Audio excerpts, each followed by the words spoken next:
Hello, Steve Smith, Impact University. You may have seen in the news that I think Trump announced that he was extending the eviction moratorium till the end of the year. I've read a number of things about this, and they kind of go back and forth on exactly how much effect he would have being able to do that. It wasn't really an executive order to extend it. It was an executive order to make some of the or instruct some of the other agencies to look at ramifications of doing that and whether they needed to do it. I sort of understand what he's trying to do, and even though it may only apply to federal housing, I get it.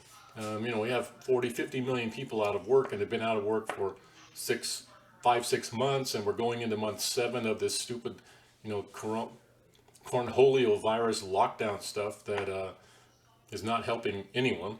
But my problem with it is not so much that he did it or that he's trying to help. I have no problem with him trying to help. I mean, that's what a president's probably supposed to do.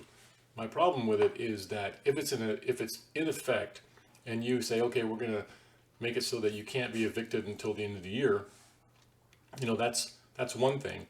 But what that does is that pushes the pain out further to the next ring, the next line of I don't say people, but the next line of who will be affected. And the ones that will be affected were the ones who would be people who have rental properties. And, some of those some people may have many rental properties, some people might only have one. And a lot of times the people who have those have a mortgage on that rental property because they took a risk, did however they did it, they took a risk to buy a property and use it as a rental. Some people do that instead of having a 401k or invest in the stock market. They invest in real estate, and then use that as sort of their retirement vehicle. So if you have a rental property and your renters are not paying paying their rent, then you got to make up for the shortfall, and you got to be the one who's going to make the mortgage payments when part of the mortgage payment or all the mortgage payment could be made from the rent, and so that would cover it. So what that does is it pushes the pain further out onto the landlords or the people that are own the properties, and it doesn't affect. So you help the renter, but you don't help the landlord, because if he's not making the payments on his mortgage, then the bank's going to be coming looking at him and wanting to repossess or take that property back. So. And then if the landlord's not making the payments, and then the bank's not getting the payments or not getting the income, then that puts pressure on the banks. So by having an eviction moratorium, all you're doing is really pushing the pain out to the next level or the next circle of that financial environment. And so that's my really big problem with it, is not that he's doing it, because I don't have a problem with him trying to do something. What I have a problem with is that they don't do anything for anyone else. And I understand it. I get it. The renters are in a tough place if they're out of a job. They don't have any income. The $600 extra a week for unemployment has stopped, and our pretty much useless Congress has sort of not done anything. For the last month. I mean, that ended in end of July, and they still haven't done anything, and we're into September already.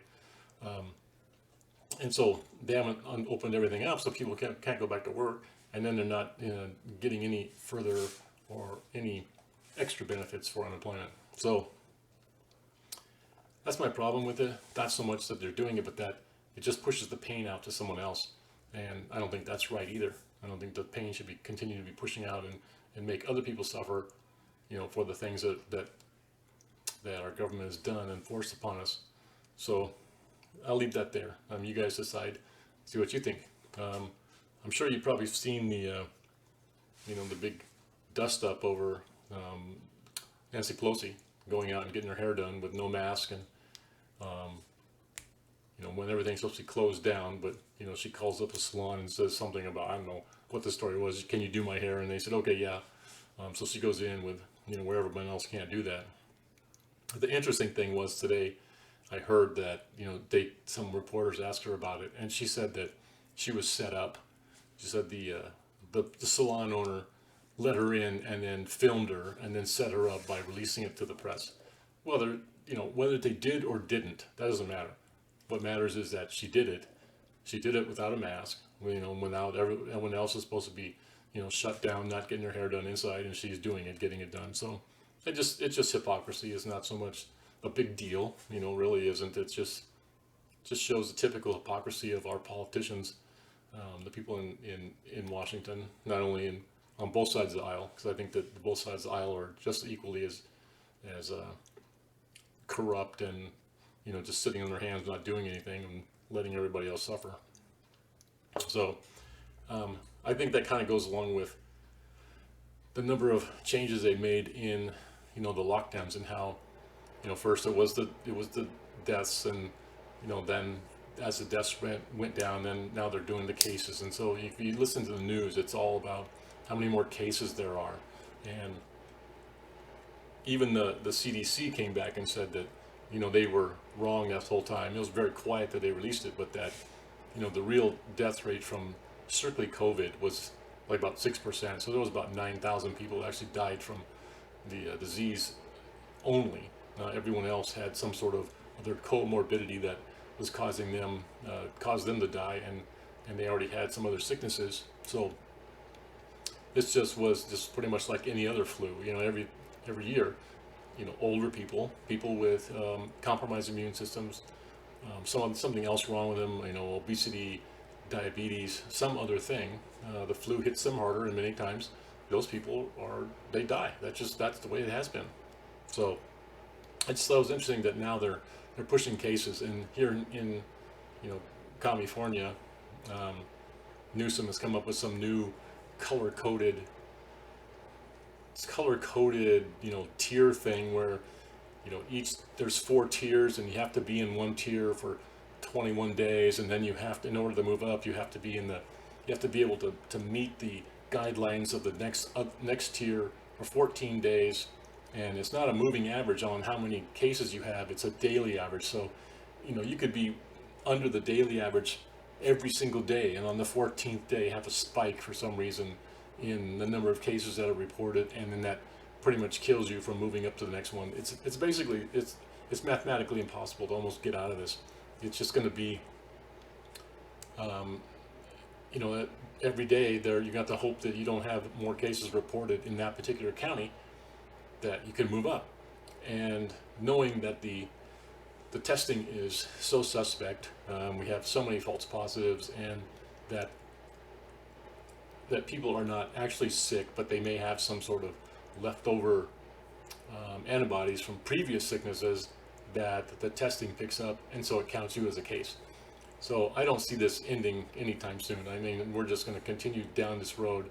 They're going to continue changing the rules, moving the goalposts back each time, because they don't give you an end date. They don't tell you what's gonna, what it should look like in order to get out of this. It's just continuing to make some new rules that you can't ever meet. So I don't know how this is ever going to end. It just seems to continue on. It's like a nightmare that we never get over. It just continues to happen. It's like Groundhog Day. Every day is it's something new, and then you relive the same day over and over because we're not getting out of it. But that was pretty much it. The one thing that I really wanted to talk about was the eviction moratorium, and we'll see what happens. Nothing's happened. Congress is still doing nothing, but hopefully they can figure out something. Or what would be better would be for everyone to freaking wake up and go, we've had enough of this, and just go back to work, open your business, and tell them to screw themselves. Just do it. Because if everyone does it, how are they going to force it? They can't do it. So either the sheep will wake up, or we continue to have our rights stripped from us daily. And one day it's like that frog thing, you put a frog in a cold pan of water and turn up to heat, he'll just sit there and boil to death, which is probably what will happen to us if we don't start waking up and stop being sheep. Stop wearing a mask, stop social distancing, just tell them, no, we're done, we've had it.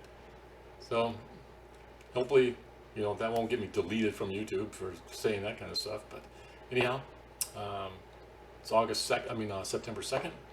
So everybody have a good day today, good Friday, good long weekend coming up. I know our company's got some longer days, so we'll be off 5 days, but I plan to be here. And so hopefully we'll talk to you next time. See ya.